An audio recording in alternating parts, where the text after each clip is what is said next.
வணக்கம். சிவகங்கை மாவட்டம் மடப்புறம் கோயில் காவலாளி அஜித்குமார் காவல்துறையினரால் படுகொலை செய்யப்பட்ட வழக்கு உங்களுக்கு நல்லா தெரியும். அந்த வழக்கை நானும் ஒவ்வொரு முறையும் ஃபாலோ பண்ணி தான் இருக்கேன். ஏற்கனவே அந்த அஜித்குமார் கொலை வழக்கில் வெறும் அந்த கான்ஸ்டபிள் மட்டும்தான் கைது பண்ணாங்க. அதாவது தனிப்படை அமைச்ச கான்ஸ்டபிள் மட்டும் கைது பண்ணாங்க. அந்த கைது பண்ணதில் யார் யார் அப்படி இருக்குன்னா, கண்ணன், ஆனந்த், பிரபு, ராஜா, சங்கரமணிகண்டன் இது போன்ற எல்லாரையும் கைது பண்ணாங்க. சிபிஐ தான் நடவடிக்கை எடுத்தாங்க.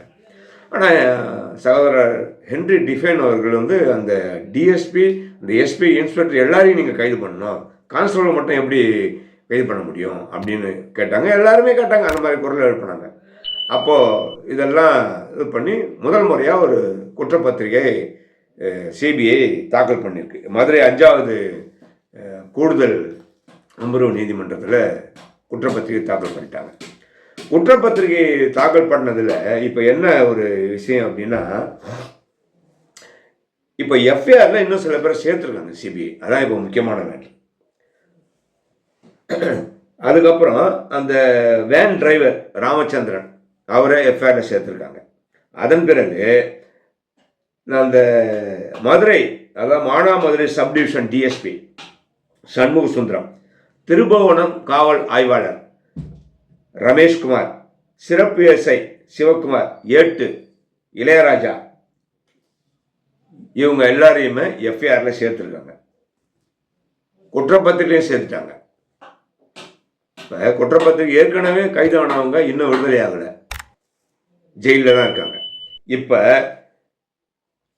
இப்போ சேர்த்த இந்த குற்றவாளிகளை கைது பண்ணுவாங்களா கைது பண்ண மாட்டாங்களான்னு தெரியல. ஏன்னா குற்றப்பத்திரிகை தாக்கல் பண்ணியாச்சு, யாரும் பெயிலில் வரல. அநேகமாக அரெஸ்ட் பண்ணுறதுக்கும் வாய்ப்பு இருக்குது, அரெஸ்ட் பண்ணாமலையும் இருக்கலாம்.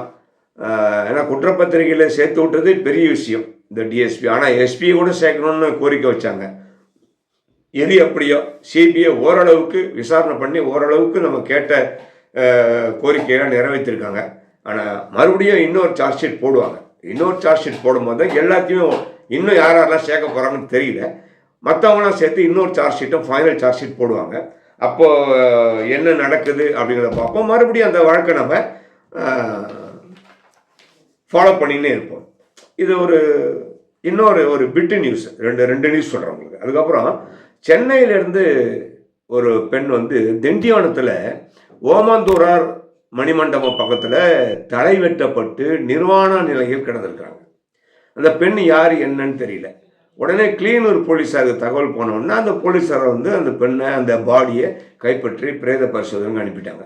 அதன் பிறகு அவளை அந்த பெண் யார் என்ன அப்படின்னு சொல்லிட்டு போலீஸ் விசாரிக்கிறாங்க. விசாரிக்கும் போது அந்த பொண்ணு சொந்த ஊர் மயிலாடுதுறை. அந்த பொண்ணு பேர் மகேஸ்வரி. சென்னையில் வாழறாங்க. சென்னையில் இருந்த பொண்ணு இங்கே ஏன் மரணமாகணும், இங்கே சாக வேண்டிய அவசியம் இல்லை, கொலை செய்ய வேண்டிய அவசியம் இல்லை, இப்படி பல கேள்விகள் இருக்குது. இதெல்லாம் முன்வைத்து தான் போலீஸ் விசாரணை பண்ணிட்டு இருக்காங்க. இன்னும் குற்றவாளியை கண்டுபிடிக்கல. இந்த அம்மாவை ஏன் கொலை பண்ணாங்க அப்படிங்கிற காரணமும் தெரியல. அதன் பிறகு இன்னும் ஒரு சின்ன இதுதான், ஆம்பூர் அருகே 83 வயசு பெரியவர் காணாத போயிட்டார். காணாத போனதும் தேடி கட்டி பார்த்துட்டு அப்புறம் காவல்துறையில் கம்ப்ளைண்ட் கொடுக்குறாங்க.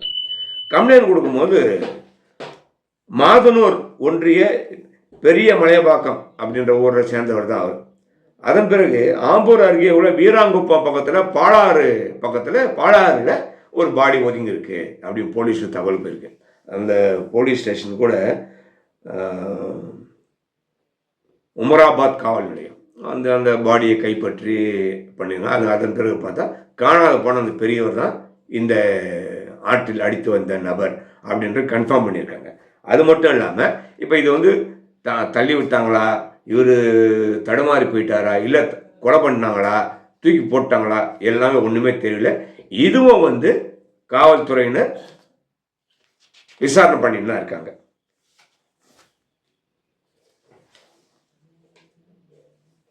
வேறு